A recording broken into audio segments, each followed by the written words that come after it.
We shall do a short meditation, this time with Om.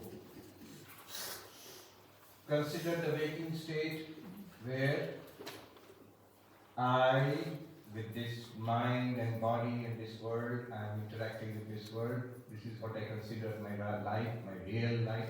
This is the waking state. This whole waking state, I the waker, and this world of the waker, this whole state, give it a name, just a name. Then when I fall asleep, a dream arises, one after another, many dreams. There are different words. I forget that I'm lying down on the bed and sleeping, completely forgotten and erased. The different words, in that I am also there, other people are there, things are happening, good and bad. A separate dream, samsara is set up.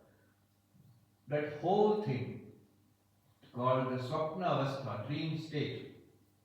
Whole I mean, you the person in the dream and your dream world, all of it together is the dream state. And give it a name, ooh. Then the dream state also ceases and merges into the deep sleep, where there is no external world, there is no internal world of dreams, just blank. Neither are you contacting the world through senses externally, nor are you living in a projection in your mind called dream. Both are stopped in absolute, indivisible, distinctionless. There is no difference between the subject and object there. I am in deep sleep, that also is not there. That feeling is not there. So the subject and the object are merged into one uniform blankness, nothingness, like a blankness. That is called deep sleep. Sushupti avastha. That Sushupti avastha, you give it the name Ma. Ma. So the three names you have given to the three states, these are broadly the three states in which we go through in our life. Normally we think only about the waking state, but Vedanta takes a holistic view of our life. So, the waking state, the dream state, U, and the deep sleep state, M. Another way of looking at it is gross, subtle, causal. Sthula, Sukshma, Karana. Sthula, physical world. And the real, it seems so solid outside, other people, objects, my own body. This is the gross, sthula. It is called Then whatever is going on in the mind internally, a world of thoughts, emotions, memories, ideas, visualizations, imaginations, fears, anxieties, that internal world, sukshma, subtle. Give it the name U. And if you blank out everything, absolute blank, still, stop. Give it the name This is the causal, bija, like a seed, causal state. Or Ma. Ma. When you add them together, when you do sandhi, merge them together, it becomes Om. Ma, Om. So in Sanskrit grammar, A plus U becomes O. So the pronunciation will not be Aum, it will be Om. But in Om, three things are there. U, Ma. Now notice one thing. That whether it is waking, dreaming or deep sleep, all three are happening to you, not to different people. You are the only one to whom there is waking, dreaming, deep sleep. You are the only one who is experiencing the gross physical world, the subtle internal world, and the blank world, apparently blank world of deep sleep, this causal world. Sthula, Sukshma, Karana. Only one. You are the only one. It is like the same man who opens the windows in his one room and then does transactions, buying and selling through the window to the world outside. He is called the shopkeeper. Then he shuts the windows when the day is over, goes into another room, switches on a TV and watches the TV. He is the TV watcher. Then at night he goes to a third room, puts on pajamas and goes to bed and lies down. He is the sleeper.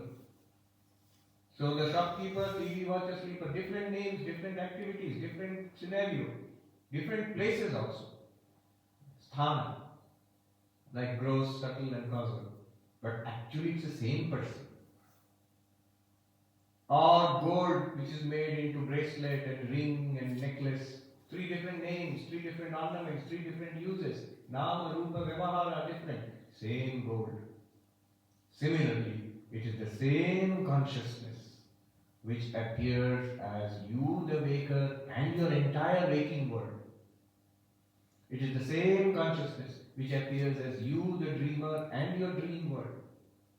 It is the same consciousness which appears as the blankness, or does not appear as the blankness of just blank deep sleep. One consciousness only. That you are. That is the meaning of Om. Now we will chant Om together. As we chant, listen to the sound, and if you can, do this meditation. As it goes through the beginning phase of when think about your life. I am such and such person. This is my life history from childhood till now. This is where I am. This is the physical world which I live in. This physical life, this waking life, think about it. As it fades into the middle of Om, think about the world of dreams. You may not recall any dream, but what it is like to be in the dream world. Completely forgetting the waking world, enter internal world of imagination. Then when it goes to the last part of Om, think about absolute blankness, stillness. In the silence between the 2 Oms, think that I am the witness consciousness to whom all of these are appearing. Waking, dream, deep sleep. Will be waking. Think about your waking life. Ooh, think about your dream life. Think about the deep sleep, what it is like. And after that, I am the witness consciousness to whom all 3 are appearing and disappearing. Chant together.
down first at your lap. Then we look up. Mandukya Upanishad talks about the fourth. We think we are the waker, this one. What we think, I, right now, that's what we think we are. This is the waker. Mandukya Upanishad says, you are neither the waker, nor the dreamer, nor the deep sleeper. You are the witness of all three. The Turiya, the fourth. Why fourth? Why is it called, Atma is called fourth? Why? Waker is one, dreamer is two, deep sleeper is three, Turiya is four. But that, remember, very important, as we just saw, is that four a separate four apart from the first three? No. You, that fourth, you appear as the waker in the waking state. You alone dress up as the dreamer in the dream state. Ooh. And you alone become the blankness of deep sleep. The same one is shopkeeper, TV watcher and sleeper. That one man. The same gold is necklace, ring and bracelet. It's not a fourth. It is the one appearing as the three. Shifting the reference of I from the waker to the Turiya, the fourth. This is Vedanta. Exactly the same as what we did earlier. Shifting the reference from the ego to the Sakshi. Same thing is shifting the reference from the waker, the dreamer and the deep sleeper to Sakshi, Turiya. Same thing.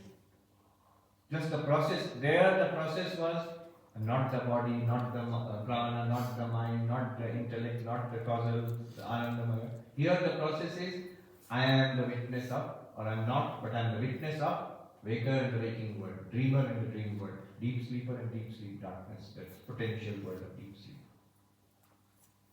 Notice how in this process the whole universe is taken up. Waker and waker's world. Here what do we think? The ego just thinks I am this much and this is the world. But I am not this is other than me. But here you are saying you are the waker and the waker's world. Dreamer and the dream world. Deep sleeper and the deep sleep potential, the Bijavastha. All of it you are. But you are actually none of them. You are the witness which is shining forth in these three ways. As the causal, as the subtle, and as the physical. Right now, what are you? Are you physical or causal or subtle or what? Physical is present here, subtle is also present internally, causal is always present. But you are the ground of all three. The Turiya, the existence, consciousness, bliss, appearing in these ways. That is the meaning of Om. That is Mandukya Upanishad in a nutshell. In Om shell.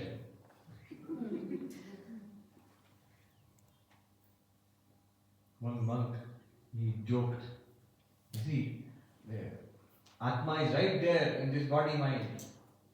The word genome shows in the middle of the gene there is Om.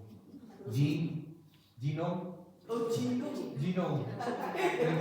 If you remove the Om from the genome, what is remaining? Gene, which is only body. In that you put Om. Yes. Joking. Alright. Now we will use this Avastatray. So somebody was asking the question, ego is borrowed light from consciousness, but ego is so strong. Why only ego? Ego is so strong. Atma seems so weak. Why only ego? Mind is so strong. Atma seems so weak. Why only mind? Senses are so strong. Atma seems so weak. Why only senses? Body seems so strong. Atma seems so weak. What's the game here? There is a verse which says, Ahaha, Ahaha, Kinkarasya Kinkari, Kinkari Kritvam. Apropyan is a favorite, he uses it. By the servant of my servants, I have been made a servant. Alas. Who is my servant? Mind. Who is the servant of the mind? Senses.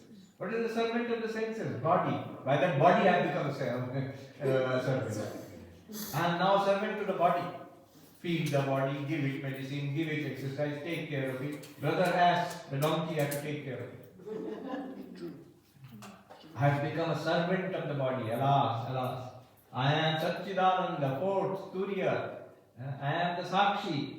But ego, mind, senses, body have become so powerful as I grasp it. Why? Why? It is because of ignorance. Because I really don't know myself. I am terrified. The snake has become so dangerous. Why? Because we don't know it's a rope. The moment you know it's a rope, the snake loses all its power to scale you.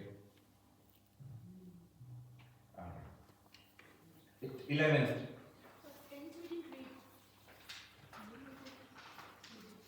You just read no? Supte aham amina drishyante dukkha dosha pravittaya atastasyeva samsara name samsartri sakshina. We read that? We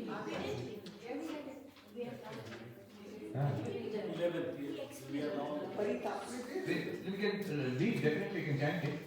Supte ahamina drishyante Supte ahamina drishyante Dukkha dosha pravittaya Dukkha dosha pravittaya Atastasyeva samsaro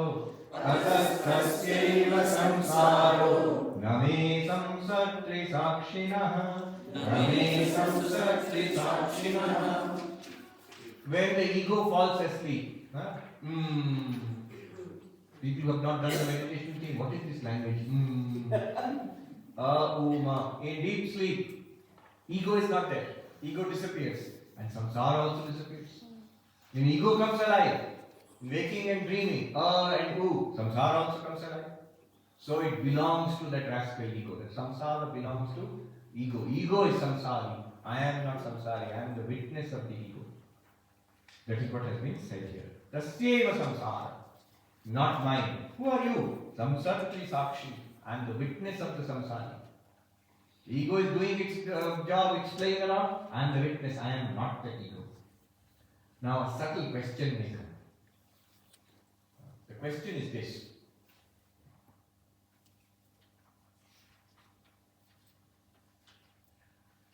You have just said, in the waking, ego is there, in the dream, ego is there, but in deep sleep, ego is not there. And you are saying, so the waking belongs to the ego, samsara belongs to ego. Waking is samsara, so waking samsara belongs to ego, dream samsara belongs to ego. And in deep sleep, only sakshi is there throughout. In deep sleep, only sakshi is there. So we can say that in that case, deep sleep we can say in that case the deep sleep belongs to sakshi. If in waking belongs to ego, you say samsara, you are abusing the ego. You are samsari, ghor samsari. Because when you are there, samsara is there. Good, same logic. Ego is not there, but sakshi is there and deep sleep is there. So deep sleep belongs to sakshi. So alright, so what's the harm? Very rare. It's like a booby trap.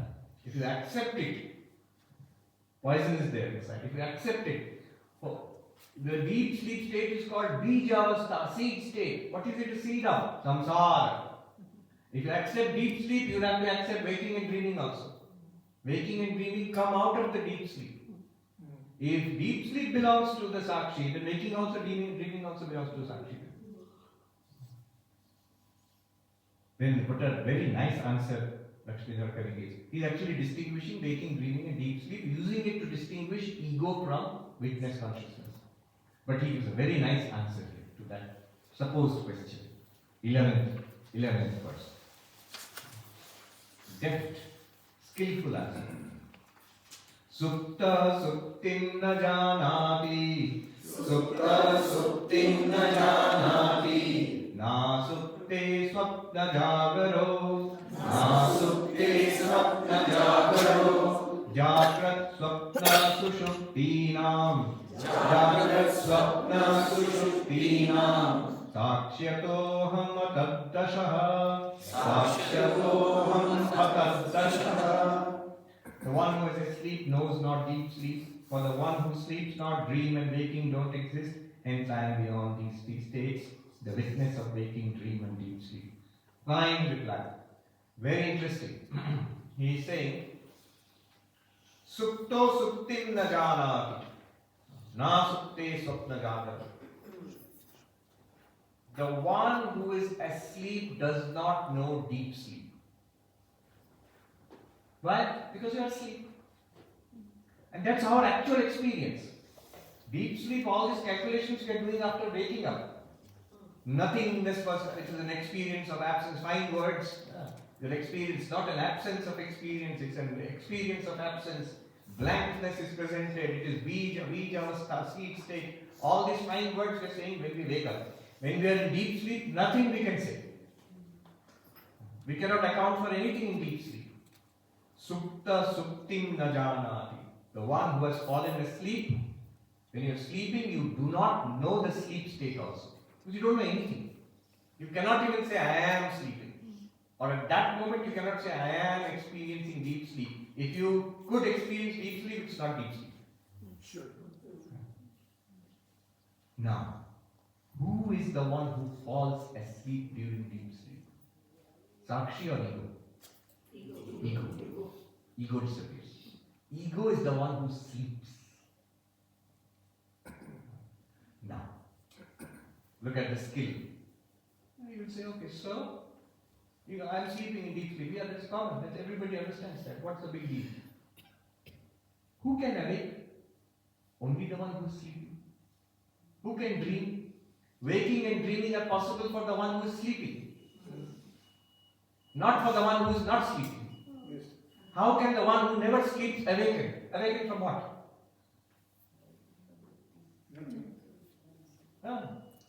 Only the one who has fallen asleep can awaken. Who has fallen asleep? Ego. Only the ego can awaken. And the one who awakens? Oh. The mind has come. Yes. The mind. So we have to be careful that it doesn't run away with the shoes. Huh? They want to listen to a prayer. Yes. Alright, don't be distracted by the monkey. Monkey mind, huh? Mind has come. So, only the one who falls asleep can awaken. Are you following this? Yes. We are sure that ego falls asleep. And from our own experience, I am awake and I sleep. This I is the ego. If the ego is the one who is sleeping, only the one who sleeps can awaken. It's logical. Otherwise, what will one awaken from? So now you see. Supta suptim na janati. The one who has fallen asleep does not know the sleep state. Because he is sleeping. Na supte supna jagaru.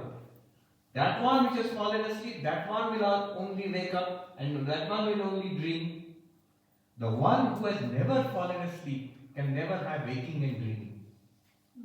Na asupte, the one who never sleeps. Who is the one who never sleeps? Sakshi. Sakshi never sleeps. And therefore it cannot awaken also. It cannot dream also.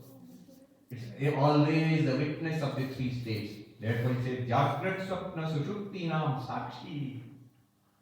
Ataha, therefore, Aham Atat Dasha. Therefore I do not have those states. Those states do not belong to Sakshi. Sakshi does not awaken. Sakshi does not sleep.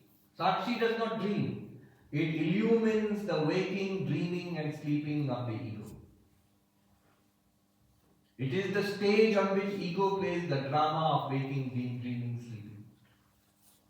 Stage does not participate in the drama, but it enables the drama to happen. You are, this is ataha, conclusion. Therefore, aham atat dashaha. I do not have those states.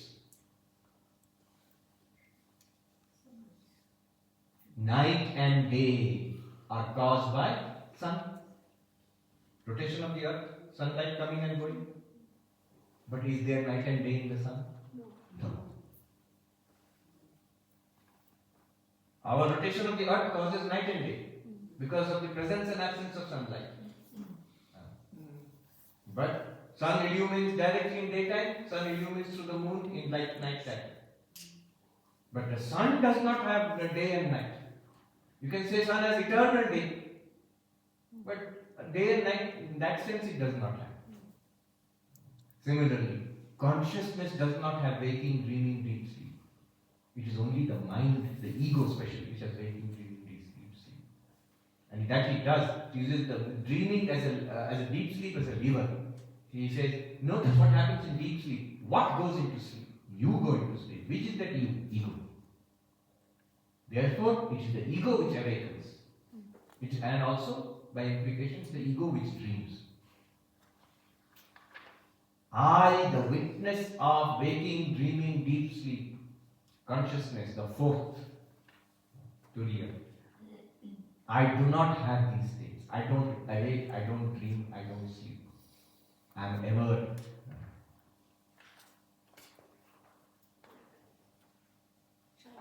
I shine always. I remember when monks pass away, and then the funeral is done in Belur Mata. The songs are sung. It's like a celebration. After this life they have led, they have attained God realization. And they've got Ramakrishna Loka, attained Nirvana, whatever it is. So one of the songs which we sing, Yatra Divanishi Purno Shashi. Morning and night the full moon shines in that country. The country of eternal light. What is the country of eternal light? You are the country of eternal light. Sakshi. Chaitanya. Turiya. আর কেন মনে সংখ্যা চলো যাই শেখায় যত্র দিবানিশি পূর্ণ শশী বিরাজ করে আনন্দে সদা বিরাজ করে very beautiful. Why should we be why remain in this samsara anymore? Let us go to that country where day and night the full moon shines. When the full moon shines with joy and bliss. How will you go from this samsara to that country? Not by dying. It's by going from ego to Sakshi. Sakshi always shines. Ego is like the moonlight. Full moon, half moon, the new moon, it comes and goes. Waking, dreaming, deep sleep. Ego has states. Sakshi is the witness of all it and makes the states possible. Moving on. Then in 12th, do you see how deftly he did that? It's like philosophical jujutsu. He twists the question around. The questioner was trying to trap the Lakshmidhara Kavi, trying to trap the author. So you are saying in deep sleep there is no ego and hence no samsara, only Sakshi is there. Then deep sleep belongs to Sakshi. No, deep sleep does not belong to Sakshi. The one who sleeps can awaken. Therefore, ego sleeps, ego awakens, ego dreams. Sakshi never sleeps, so Sakshi can never awaken, therefore never dream. Sakshi is the witness of all three states and bereft of, independent of, free of the three states. Atad Dasha. The whole of Mandukya is summarized in 3 verses. Then number 12 is distinguishing between waking, dreaming, deep sleep and pure consciousness.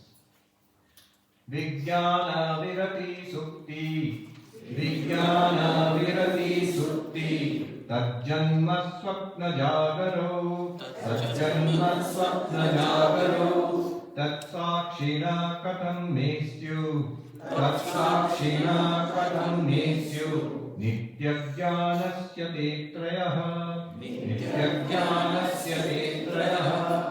The cessation of cognition is deep sleep, its birth is the dream and waking states. How can these 3 states belong to me who am the witness eternally aware? He's saying the same thing in another way. He's making a distinction between Vijnana and Nitya Jnana. Here Vijnana means Vishesha Jnana or Vritti Jnana. What is that? All the activity of the mind is called Vritti Jnana. Vritti means movement of the mind. So the experience, the knowledge, the experiences which we have because of the mind, mental activity, all of it, seeing, hearing, smelling, tasting, all the sensory activity in the mind, thinking, remembering, desiring, hating, understanding, forgetting, waking, dreaming, sleeping, all are activities of the mind. This is called Vritti Jnana. And consciousness is distinguishing. As from Vritti Jnana is distinguishing consciousness, pure consciousness, is calling Nitya Jnana, eternally shining. Shining constantly. Not more, not less, not switch off ever. Always shining constantly, Nitya Jnana. What are you? Are you Vritti Jnana or Nitya Jnana? In a state of ignorance, we don't even know what Nitya Jnana is. All that we know all the time, our whole life is Vritti Jnana. Our whole life is moonlight. We don't know the sunlight. But Vedanta says you are the sun. Recognize yourself. Then you will see you are the eternal sunlight, never increasing, never decreasing. And the moon plays with your light and becomes the moonlight, increasing, decreasing, illumining the earth at night. It becomes Vritti Jnana. But you are not that Vritti Jnana. Now, Vijnana, now he is using this distinction. Distinction, Vritti Jnana and Nitya Jnana. Remember, Vritti Jnana, how many Vritti Jnanas are there? Millions and millions. As many experiences you are having, each one is one Vritti Jnana. When you read a book, Vritti Jnana, every moment to moment. When you're seeing something, hearing something, tasting something, it's all Vritti Jnana. Thinking, remembering, all Vritti Jnana. But Nitya Jnana only one. So how many Vritti Jnana? Millions and millions. How many Nitya Jnana? One. Vritti Jnana comes and goes. It begins and ends. Nitya Jnana has no beginning, no end. Eternal, constant. What am I? I am like Nitya Jnana. But remember, these two are connected. Vritti Jnana is nothing other than that Nitya Jnana. Our day-to-day conscious activity is nothing other than me, the pure consciousness, refracted through, channelized through mind and senses. Now he is using this concept to clarify the difference between waking, dreaming and deep sleep. So what is waking, dreaming and deep sleep? According to this Nitya Jnana and Vritti Jnana. Vijnana means Vritti Jnana in this case. Vijnana Virati Sukti, when Vritti Jnana stops for a prolonged period of time, that is called deep sleep. Vijnana or Vritti Jnana, activity of the mind basically, stops for a prolonged period of time, that is called Sushupti, deep sleep. Tad Janma Swapna Jagaru. And when it starts, there are two kinds of Vritti Jnana. One is we find in waking state, another one we call dream state. Mental activities, waking and dreaming. Cessation of mental activity is deep sleep. Then what about Nitya Jnana? Tat Sakshina. The witness of all them. Witness means also illuminer here. The illuminer of all of these Vritti Jnanas, the consciousness, the light behind all of them. That I am. That is Nitya Jnana. Tat Sakshina Katham Nesyu Nitya Jnanasya. And that Nitya Jnana, that Sakshi, witness consciousness, that illuminer does not have virati, stop, gap. It does not have beginning and end of Vritti Jnana. It does not have waking, does not have dreaming, does not have deep sleep. So look at this verse again. Vijnana Virati Sukti. Deep sleep is stopping of the Vijnana. Vijnana here means Vritti Jnana, Vishesha Jnana. Why Vishesha Jnana? Because all the Vritti Jnanas are distinct from each other. That is another characteristic. They all have content. This is, yes, content of the mental activity. When you taste something, when you hear something, when you read something, they are all different. They are all Vishesha. Vishesha means particular. Each one separate from the other. Distinct, unique. Each one is unique. Why is each mental activity, why is it unique? Because each has a unique content. Yes. Unique content. Speech, sound, sight, smell, taste, touch, thinking, reading, imagining, loving, hating. Each has each moment to moment we are having unique knowledge. This is Vijnana, Vishesha Jnana. Pure consciousness, no unique content. It's the general background of all knowledge. So it says Vijnana Virati. When unique content knowledge, when this each instance of knowledge, this stream, it stops, that is called deep sleep. Vijnana Virati Sukti. Virati, stop, break. Tad tea break. Sukti. Then Tad Janma Swapna Jagaru. When specific knowledge, that specific content knowledge keeps coming up. This knowledge with distinctions, it keeps coming up. There is waking and also dreaming. He's not making a very important distinction between waking and both. What you call waking, what you call dream are both Vijnana. And the witness throughout waking, dreaming, deep sleep. Tat Sakshina. Nitya Jnanasya, of the witness, which is Nitya Jnana, of the deep sleep, of the waking, of the dreaming, basically the witness of Vijnana and the Virati of Vijnana. The Janma of Vijnana and the Virati of Vijnana. Janma, birth of specific knowledge. Virati, stopping of specific knowledge. Between the gaps and also during the arising of this Vijnana, there is one witness, and that is Nitya Jnana. Therefore, Nitya Jnana does not have these three. What are the three? Deep sleep. What is deep sleep according to this? Vijnana Virati. And dreaming and waking. What is dreaming and waking? Tad Janma. Vijnana Janma. The birth of knowledge in specific contexts. Whatever we are having, you are having knowledge in specific contexts. So all our life, what we describe as our life, Vedanta says it is knowledge in specific context. What a strange way of describing my life. I had a very eventful life. Look at my biodata, my self-description. How would you describe yourself? Not important. Not important. Vedanta is not interested in that. You're talking about moonlight. Vedanta is interested in sunlight.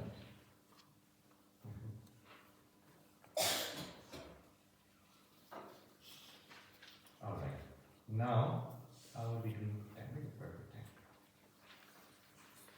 Now, from the next few verses, 13.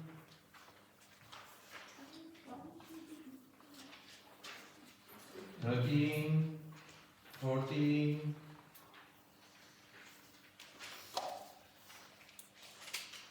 15.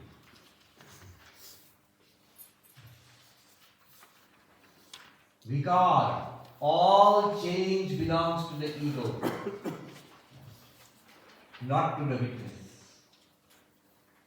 That is being discussed here. The witness consciousness does not change. Here the Buddhist will also come forth. Buddhist will say, this witness consciousness is continuously arising and disappearing. Already he has given a hint, Vijnana Virati, that is Tad Janma, the arising and disappearing, and that which stops, which arises, disappears and stops, that must be Vijnana, it's not Nitya Jnana. So if the Buddhist says consciousness is flashing, moment to moment consciousness is flashing, then you are talking about Vijnana. It's also cleverly named, because Buddhists are called Vijnanavadi.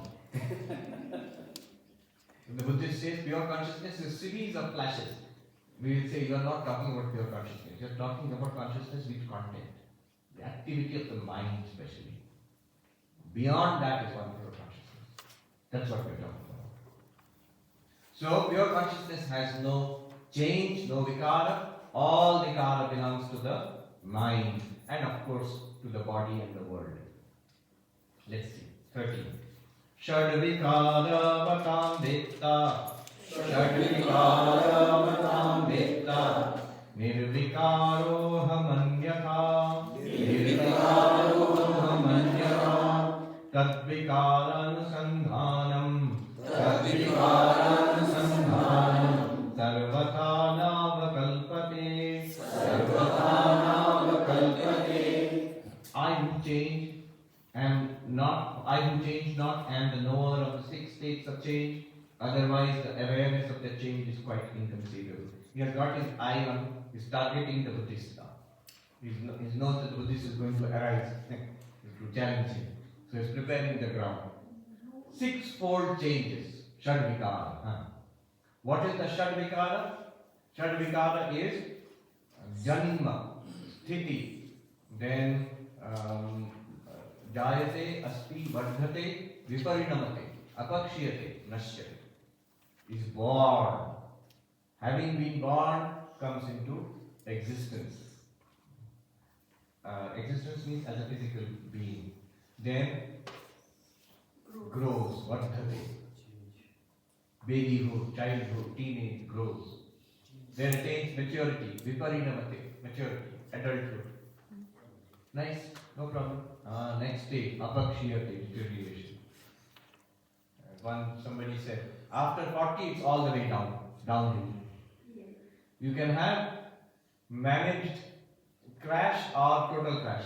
You can have a managed decline. If you eat healthy, gluten-free and do yoga and exercise and all that, then manage decline. And if you don't do that, crash. But it is downhill. What the body could do naturally at 21, at 51, it requires a lot of careful and working. At 61, 71, 81, it will become more and more care and at one point you will not be able to do what you were able to do at 21, without any care at all. So, apakshiyate begins to deteriorate.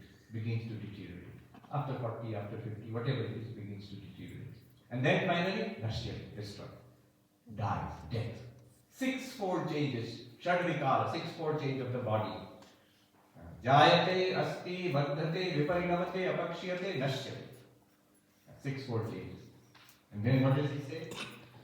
The knower of the sixfold changes, shadvikara vatam vikta, nirvikaro aham anyatha, nirvikaro aham. The knower, the experiencer of these six changes cannot be subject to the changes. Basically, the experiencer of the changes, change requires something that does not change. Otherwise, knowledge of change is not possible. Why not? He explains here. Tad vikara anusandhanam anyatha sarvata navakalpate. Anusandhanam means knowledge or recognition of change. Think about it this way. According to the Buddhist, every moment you are arising and then disappearing. Now, if the objects are changing, body is an object. It is changing from birth and growth and modification and then old age and disease and like that. It is changing continuously.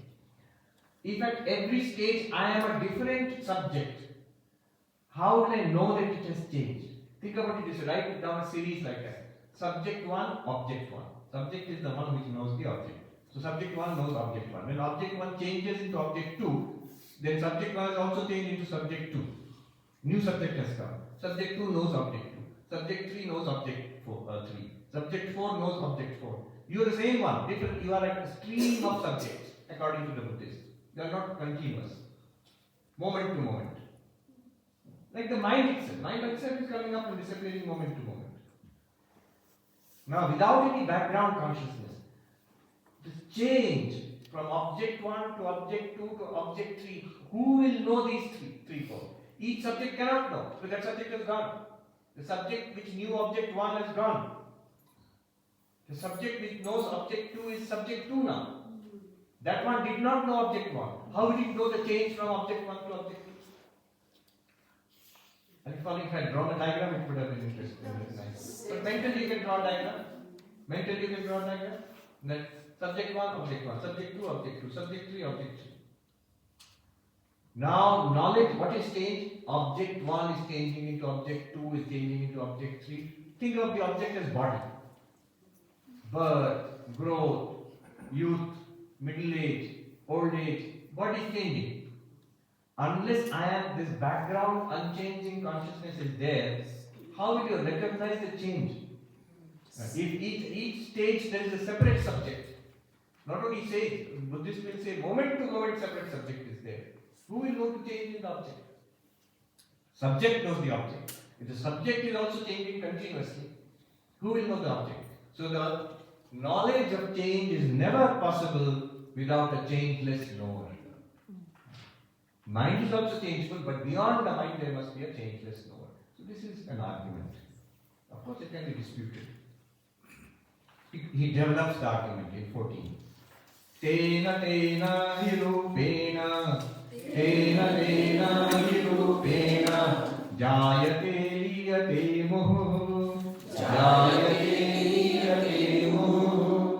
vikari vastunastesham anusandhatrita kutaha. The form of a thing subject to modification comes into being and dissolves every moment. How can such a thing itself be aware of such changes? He's saying, if you are coming into being and dissolving next moment, how will you be aware that I have changed from this moment to next moment? Because you are gone that moment, and in the next moment another you has come. You had no connection, you really have no connection with the earlier you. how will you know the change? So the knower of the change cannot be changing also, along with the change. How are we doing for time? The next one will take a little bit of explanation. 5:30. We should wrap up by 5:45. So that's why I want to keep 15 minutes for question and answer. So next one, he will conclude this argument, but it requires knowledge of Navya Nyaya. So I'll have to give you a little background. Very subtle movement he will make in the next one. The chess game. Sort of conclusive demonstration of the fallacy of the Buddhist position. You, the knower, cannot change. Mind will change. But beyond the mind is the knower which cannot change the witness. That argument is going to put forward. So let us stop here. Because if I try to explain that properly, then question answer time will go away. If I don't explain that properly, if I hurry through it, then you will miss the beauty of that argument. So let's keep it for next time. Tomorrow in the morning. Now, Q&A. You have many questions which Mr. Rails has not been able to answer. Yes. Do you remember the question? Yes. So, Swamiji, Chaitanya, where would you put that? Is that a function of a mind or a consciousness or a awareness? Which one? What did you say? Chaitanya. Chaitanya is consciousness. Ego detection. Consciousness. So, what happens when people are on spectrum? Is that a mind spectrum like ADHD or? Yes. So the mental illness spectrum, for example. One psychiatrist told me we are all on the spectrum. So to some degree or not, we are all a little insane. Somebody said the difference between the insane and what we so-called normal is all of us our minds are insanely chattering away. Only the persons who don't have the filter, whatever is in the mind they say, we call them insane. We stop it we don't say it out loud. If whatever the mind is saying or continuously, if we started verbalizing it, anyway, they are all on the spectrum. Now what is the question? So, but on the spectrum, you have people like Tesla or even Bill Gates and all that. So you can't call them as people who are just spitting out whatever they think. They have to have some kind of sharp awareness. Otherwise, how would they be so functional in one area? So, we must make the whole of this process, whatever we have been doing from the beginning, is to make a distinction between the mind and consciousness. When you say on the spectrum, it is the mind which is on the spectrum. When you say mental illness, normal, not normal, now it is, you cannot say not normal. In America you have to say, you have to say the correct term right now. The correct term keeps changing. Special is also gone. No, it's also gone now. Now the name is divergent, neurodivergent. Neurodivergent.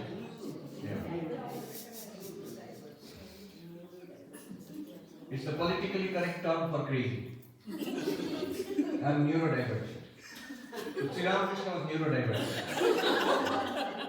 Pagla Baman, the mad Brahmin of Dakshineshwar, now you have to say neurodivergent Brahmin of Dakshineshwar. Okay. So the mind is on the spectrum. For example, if you say, we are saying pure consciousness, but what about illness? You will immediately say, yes, I understand. Illness is of the body. But consciousness does not have heart attack or COVID or similarly, consciousness does not have ADHD, consciousness does not have schizophrenia, consciousness does not have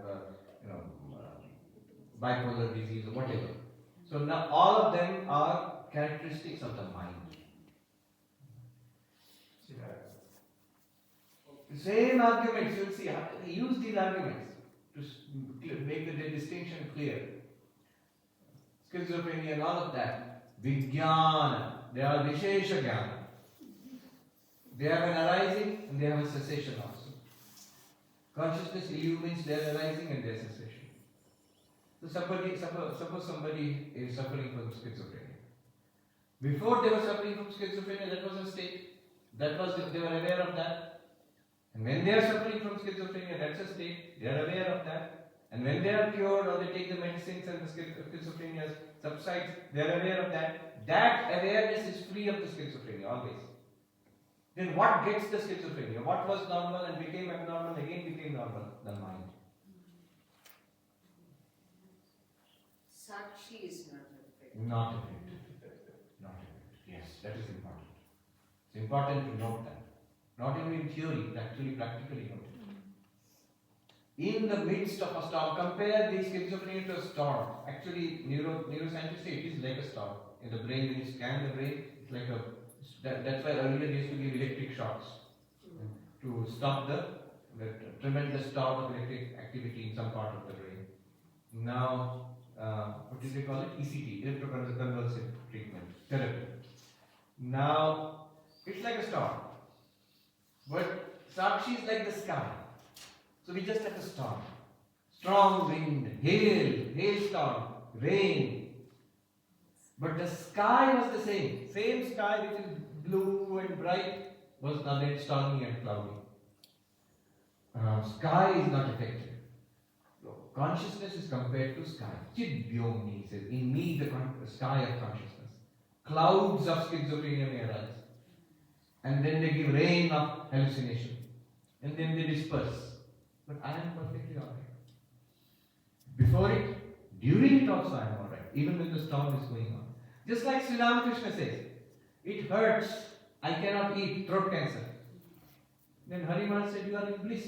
He said, yes, the rascal has found me out. And it's correct. Then in the midst of pain in the throat and cancer, how can you be in bliss? What is in bliss then? Is the body in bliss? No, body is in pain. You are in bliss, then you are that Sakshi which is in bliss, which is Chaitanya in bliss. Just as the body may have cancer, mind also may be on the spectrum and may have many problems. Even then you are fine. But you're a normal person. Not normal. Boring person. Now it is the neurodivergent person who is interesting. And then a normal person is boring person. Yes, for the boring person?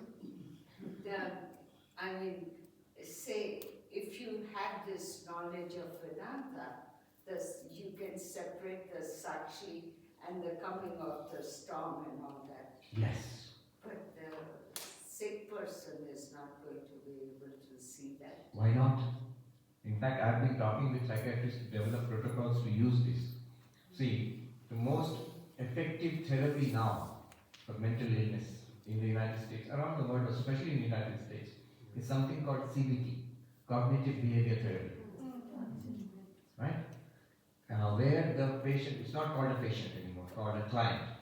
And the client is involved in his or her therapy. And so we are depending on the client to think rationally and logically. For example, I'll give you an example. ABCD. Not what you think.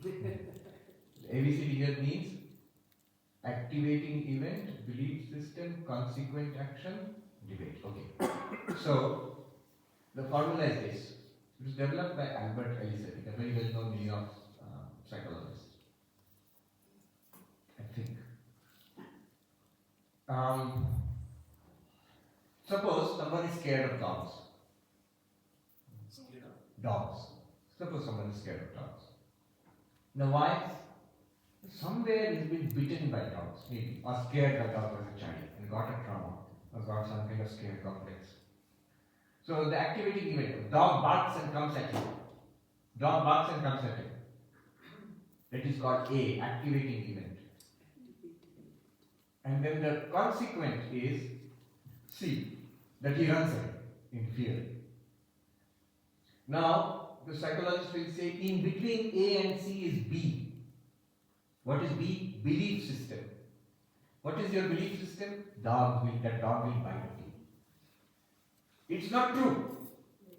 Other people are not running away. They're going to maybe pet the dog or feed it or scold it, whatever. They don't run away. They don't feel scared. B, belief system. So what do you do? A, B, C. Activating event, in between is the belief system in my mind. Activating event is outside. It comes to the belief system in the mind. Process to the belief system, then my consequent action is running away. Now what do you have to do? D. D is debate it. Debate it. Challenge the belief system. Is it true? Will the dog bite me? Why others are not scared? So it's a very simple example. Now, when people come with all these problems, mental issues, they are always looking at me. Is it true? Always thinking badly about me. People are laughing at me or plotting against me. And then I react in certain ways. But in between is a belief system. Now they will ask the person himself or herself to think rationally about it and challenge their own beliefs. And then once you change the beliefs, your feelings also will change. Your understanding influences your feelings. It's still going around there. Your understanding influences your feelings. If your understanding is the dog is nice, what a cute dog, will not bite, your feeling will be different. Your understanding is dog will bite, then your feeling will be different. So this was Albert Ellis. Yes. Initially it was called Rational Emotive Behavior Therapy, REBT. Now it has been changed, they call it CBT, Cognitive Behavior Therapy. Now why can we not introduce Vedantic protocol into this? See, Buddhist mindfulness has been introduced for therapy. Why not Vedantic? Oh, there's so many of them. Whole group is coming. I think we found the root source. Who will ask? Or someone else was asking a question? Yes, gentlemen, I'll come here next. Maharaj, we have talked about the consciousness and Atma, soul. So, if consciousness is one amongst all of us, then soul is different, unique for each one of us, which is also associated with tendencies or vasanas. So now soul is pure, then it gets rebirth. And how these vasanas... Some clarification of terms is necessary. The English word soul is ambiguous. Ambiguous means has multiple meanings. I'll give you two examples. In Christianity, you talk about my immortal soul. Or in generally in language, we talk about he's a good soul. Two sentences, or two phrases. My immortal soul, and he's a good soul. When you're talking about my immortal soul, you're talking about the spiritual self. Vedanta will say Sakshi, Atma, Chaitanya, Aham Asmi, Sada, Bhami. And when you're talking about he's a good soul, you're talking about the tendencies in the mind of that person. Good tendencies are there, good samskaras are there. So in Vedanta, the distinction is very clear.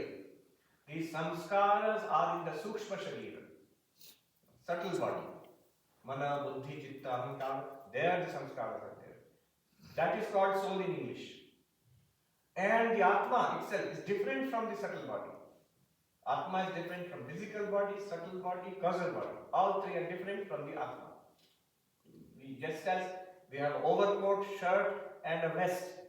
Similarly, we are not the overcoat, we are not the shirt, we are not the vest, but we put them on. Similarly, the Atma can have these three coatings of a physical body, a subtle body and a causal body. The Atma, in that sense also English word is used, soul, spiritual self. So soul has these two meanings. So, Maharaj, when then there is a rebirth, then the soul takes that Sukshma Sharir, or the Sukshma Sharir is the soul. Is the soul. And then it takes a rebirth, and then the karmas have to be, the past karmas have to be, migrated. What's the question? So the question is that if the consciousness comes to a rebirth again, or there is a rebirth and there is a, what you call a a sharir again. So how is that Sukshma sharir associated with the same consciousness or Atma? Consciousness is never the same. The physical body dies at the death. Death is death of physical body only. That's right. After the death of physical body, subtle body goes on to other births, other physical bodies. Atma is ever the same. Same consciousness shining in all worlds. Remember, we're talking about Advaita Vedanta. So does this subtle body take rest before it goes into a physical body again? Yes. Break. Afternoon break, lunch break. Then another will start. Class. Yes. So, as in Gita we find, after death you will go to various kinds of heavens, having stayed there, Shashwati Samaha, and then you come back again into this life, take another birth, and carry on. Who decides, Maharaj? Your karmas will decide. Okay. Who administers the karma? Ishvara. That is the standard format in any theistic Hinduism. But we have learned now the Brahma, it's all Brahma is one. So No, there is no Brahma. Brahma is one the name of a particular deity. Brahman is different Brahman from is Brahma. but Ishwar and Brahman are not different things, it's the same. Or we are not talking of non-dualism.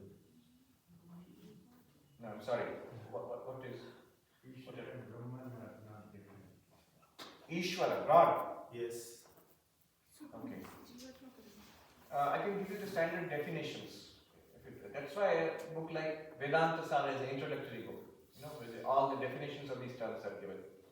So Brahman in the sense of Nirguna Brahman. Vedanta Sara says, Vastu Satchidanandam Advayam Brahma Ajnanadi Sakala Jana Samoha Avastu. The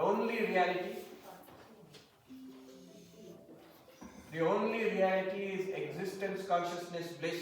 It's non-dual Brahman. That's Brahman. That's the only reality. Now that reality plus Maya is called Ishvara. Hey, don't come to my band. Chirag. Yes. My question is on deep sleep. There I'm not able to follow the argument a little bit. Please help me here. So yesterday when we spoke about it, we were talking about establishing that the Sakshi or Brahman is existing across the three states. And there we used the concept or the tool of recognition to say, I slept well. I slept like a log. Yes. And hence there has to be some presence. But there are two things or two problems that I'm unable to reconcile. One is that I have no recollection of actually sleeping from a deep sleep perspective. There is no recollection of an experience of absence. There is really no recollection of it. There's some inference that I was the one who went to sleep, I am the one who woke, so I am probably the one in the between. That's one. And today we discussed that ego, which is generally the I factor, where I can attribute I easiest, is already asleep in deep sleep. So then, how do we establish the presence of Brahman or Sakshi in deep sleep? Okay. This is a good and subtle question. The question is, how do we know that we had deep sleep? Because I have no recollection of it. I have no recollection of it. How do I know I have dreams? I have recollection of it after waking up. Sometimes I remember. Sometimes I remember dreams. Sometimes details of dreams also we remember. But deep sleep we don't remember. Can you close the door? But deep sleep we don't remember. Ego has fallen asleep there. We have just now defined deep sleep as the sleep of the ego. Ego has fallen asleep. If you say no, we remember deep sleep, then you are contradicting yourself. The one who will remember has already fallen asleep. How will that person? Who remembers? Ego remembers. Memory is used by the ego. So ego has fallen asleep and therefore did not experience the deep sleep. Ego did not experience deep sleep. Okay. With this you add one more thing. The fact that we do experience deep sleep. Otherwise, why would you even talk about it? Why is deep sleep mentioned in every culture? Why is there some language which tries to describe deep sleep in every language of the world. And also neuroscience is now talking about non-REM sleep. So deep sleep is a matter of experience. How do you know that? You can't remember it. Because you were not there to experience it, the ego was not there. So something experienced or illuminated deep sleep, the sleep of the ego. Now where is this? If you say that it did, then but after waking up, how does the ego come to say, I slept? Ego did not have that experience of sleeping. Ego was asleep. So, Vedanta Sar does a little bit of accounting cleverness. It says, the exact language there is, Ati Sukshma Vi Ajnana Vritti Vi, by the extremely subtle movements of the causal body, deep sleep experience is recorded. So it is something like memory. Why not memory? Because mind has shut down. Memory is a function of the mind. You can't say that mind has shut down and yet there is memory of deep sleep. Then if you say that there is memory, then you must admit mind is functioning. Mind is not functioning. But beyond the mind is the causal body. And the causal body is also capable of change. It's continuously in flux. They say sattva, rajas, tamas is continuously moving in the causal body. If it is a moving mechanism, it can record. And so the answer is, it does record. Another thing, we just said we infer.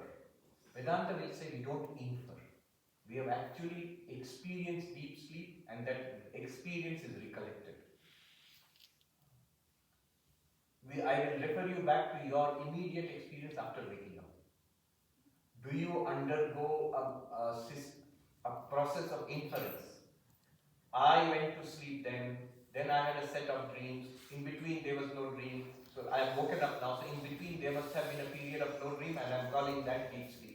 Do we do that or do we feel that I slept happily? Nothing was there, blank. We feel it, it's a feeling. It's not an inference. And this is not a small thing because there are schools, if I recollect, there is a huge debate about this in ancient Indian philosophy. There are philosophers who will say that it is an inference. You did not experience deep sleep, you woke up and you inferred that you are in deep sleep. The Vedanta replies it's not an inference. Please check your own experience. You are not undergoing inference. It's an actual feeling that I slept. So then how can there be an actual feeling? That actual feeling cannot be a memory, because memory was not working. So Sakshi, witness consciousness, illumined the non-working ego, the non-working mind and senses, the blankness. And then the ego kicked in again when it woke up, or it went into dream state. When it wakes up, there is a very interesting point. It's which comes from your question. I would like to call it a fault line in Maya through which a glimpse of the reality is grasped. When you question that, make a very subtle question about how is it that we record deep sleep? Who or what recalls deep sleep? Notice, after waking up, the ego happily claims, I slept. I was awake, I dreamt, I slept. But it shouldn't be able to claim that. What is it drawing upon? It's drawing upon the illumination of the Sakshi on the seed state, the Ajnana state of deep sleep. That somehow it is recorded in the causal body, and that the ego is drawing upon when it wakes up and claims it for itself. But it was not there in deep sleep, it was sleeping. So it's a subtle point. It's like a fault line, one of those programming bugs of the matrix where you can see through what's beyond. It's a good subtle point you raised. Yes. Swami, it is also an intelligence that's at work in deep sleep. It knows when to wake us up. If it's a sound of alarm, it will immediately wake us up. If it's sound of a fan or white noise or something like that, it will let us remain asleep. So there is some intelligent filter as well at work. It's like a chowkidar who is awake. Yes. And They say prana keeps on working yeah. to keep the physical body alive from a third person perspective. The mind goes into a seed state, but is it completely asleep? Yoga philosophy will say the mind is not completely asleep. That's also a vritti of the mind, deep sleep. It's an activity of the mind. Vedanta says it's mind shutting down. Yoga says it's also another kind of activity of the mind. Sushupti is a nidra vritti. Neuroscience also, I have not read much, but it seems that they are also seeing there is distinct brain activity during deep sleep. Brain activity. Yeah. Alright. Okay. I'll come to you. Yeah. So, Swami, you've told that Sakshi in all of us is the same. The Sakshi in us is same as the person who's neurodivergent, right? So, which means that I'm normal and I have control of what I speak or in this way, and the other person doesn't. But the Sakshi with me and him is the same. So, Yes. actually, are we all pervading or are we powerless? We are all pervading, and are we powerless? In one sense, yes. The play, the movie which is being shown to you, there is a director of the movie and the director has power over the movie. What is being shown? You are watching. You are not involved in the movie. But you are helpless to watch the movie. But in another way, you are not powerless because all this activity and the experience is due to you, the Atma. You are lending what is called Satta Spurti. You are lending existence and awareness to this display. Without you, this display wouldn't exist. But again, I don't have the power to Now, stop it. now you are asking another question.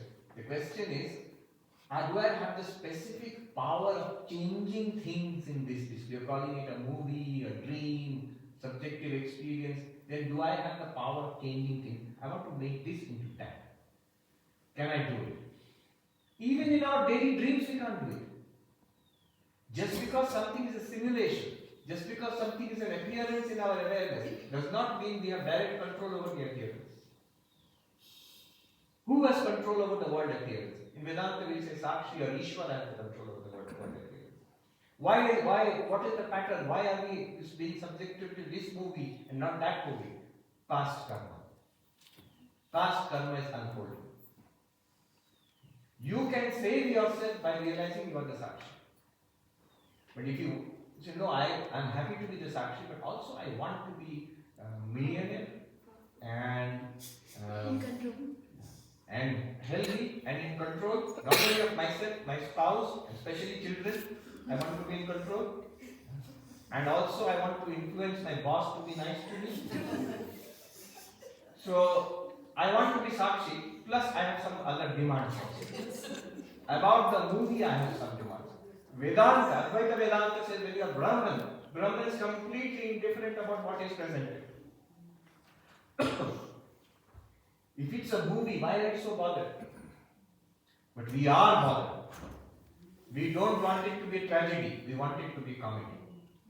We don't want it to be a horror show, we want it to be a family show. So, then what to do? Can Brahman help us there? No. Brahman is fine with whatever movie. Movie screen is fine with whatever movie you show. Movie screen is fine. There's nothing to the movie, it's entertainment. But if we still have a specific choice, and most of us do, it's not so easy to remain calm in the face of illness and suffering, especially suffering of your beloved ones. A monk can remain high in the mountains and detached. Let it go, whatever will happen. At the most, suffering in the body level. But those who are in samsara have many more connections and commitments. So suffering of beloved ones, very difficult to say I am indifferent to it, I am witness. I will do my best, but whatever happens, I am fine with it. I am not fine with it. I want this way rather than that way. That is called Shakti Rilaka, the domain of Shakti. There of Shakti. It is Maya which is presenting Brahman in that form. In that case, you have to appeal to Maya. You have to appeal to the Divine Mother. Yes. Or you have to appeal to Ishvara. I want this way and not that way. Why? Because your karma is generating this. The Ishvara will give us the result of our karma no matter what. But Ishvara is also karma phaladata, karmadhisthana, karmadhyaksha. So in all of our Vedanta, Ishvara, Saguna Brahman, one title will be used, whether it's for Devi or for Shiva or for Durga or for Kali or for Vishnu, Narayana, Karmadhyaksha. Karmadhyaksha means president of the Karma Bank. You can give the results of our karma, or not give the results of our karma, and change the result of our karma, has freedom to do that. If you want, there you have to pray to the Lord. I want it this way rather than that way. And you have to pray to Divine Mother, not Shiva. Shiva is fine with it. I am suffering. Good, you are Satchidananda, suffer. Shiva is fine with all of that. That's why in Yoga, Vaidyanath Dham, it's an ancient temple of Shiva. They have a very interesting and very ancient custom. So there is a Shiva temple, it's actually a temple of Shiva. So the central temple is Vaidyanath Shiva. And around it, surrounding are many other temples, including a temple of Gauri, the Divine Mother. 14 temples. Multiple temples. I don't know. Is it 14? I did not know. So multiple temples are there. Now, if anybody has desire, and most of people who come there are not coming for moksha, Brahmajnana. They are coming with some desire. Coming with some desire.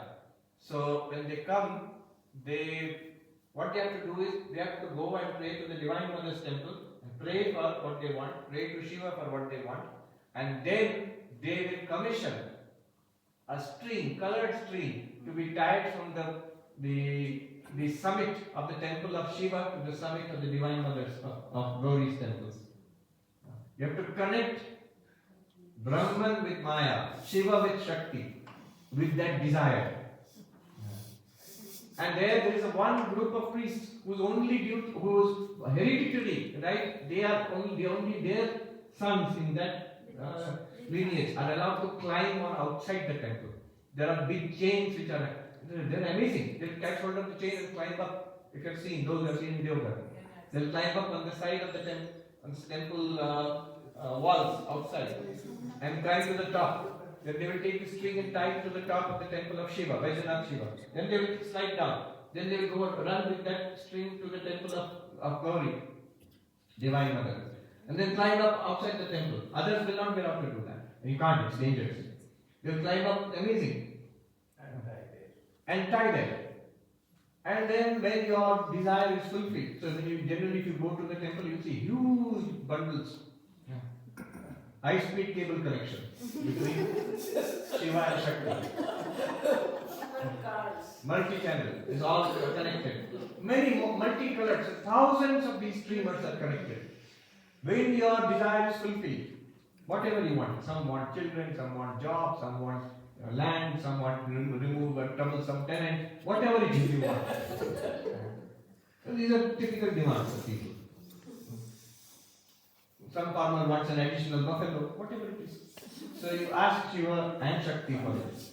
And when your demand is fulfilled, you will come back on a pilgrimage to same Vaidyanath Dham again. Maybe next year, maybe 10 years, maybe 20 years later. It's fulfilled. You should come back. And untie that. And do the puja again and untie that in acknowledgement of, again you have to do the puja, and acknowledgement and thank you to the mother. And of course you don't know which one is yours. That may have been gone long ago. So you have to untie anyone. Anyway, this is all symbolic. It's all symbolic. But answer to your question is, if I want differences in the movie, then you have to contact the director.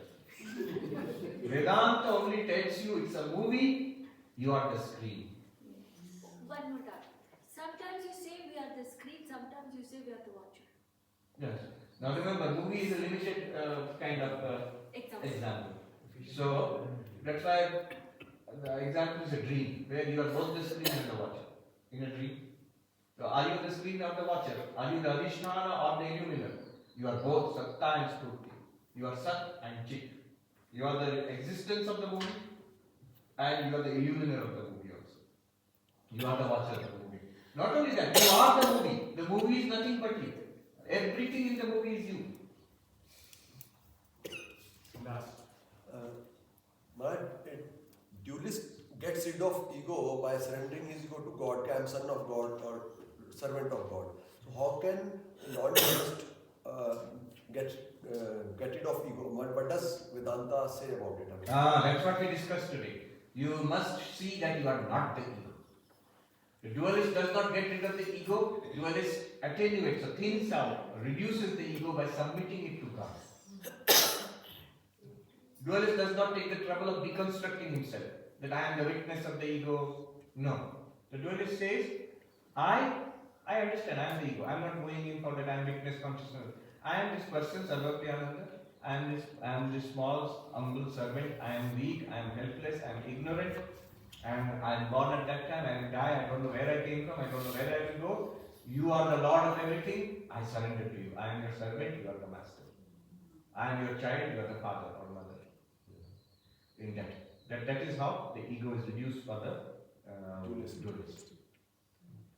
The non-dualist also, Sri Ramakrishna advises, even after you realize that you are witness consciousness, the ego is Javadnai. Then he says you must make a distinction between right ego and unright ego. And that he says for both non-dualist and dualist, does not matter what philosophy you are following. Ego will be there. Now you make a distinction between right ego and unright ego. Unright ego is the one who says, I am this person, I am the boss, that is my son, that is my nephew, these are my houses, my land. Sri Ramakrishna's exact words. Amar, God, Amar, Shantan, like that. This is unright ego. And the right ego is everything belongs to the Lord. All, everybody, my Govinda is there, my Lord is there. I am the servant, or I am Amita Bhakta, I am the devotee, the lover of God. Amita Shantan, I am the child of God. He says, Thakshala Dashami. When you say I am the child of God, that's also ego. But that he calls it the right ego. It is ego centered in reality. Non-dualist, what will the non-dualist do when the ego comes up? Continuously connect the ego back to witness consciousness. You say, this ego I am not. Aham naham kadachana. He says, I am not the ego. I am the witness consciousness. That also mind is saying. Sri Ramakrishna says, Ami nitya shuddha buddha mukta atma. He says, even that is right ego. That's also ego actually. When you do it with the mind, it's still ego. So, basically, when you say I am the witness consciousness, you are distancing yourself from the ego and identifying with the witness consciousness.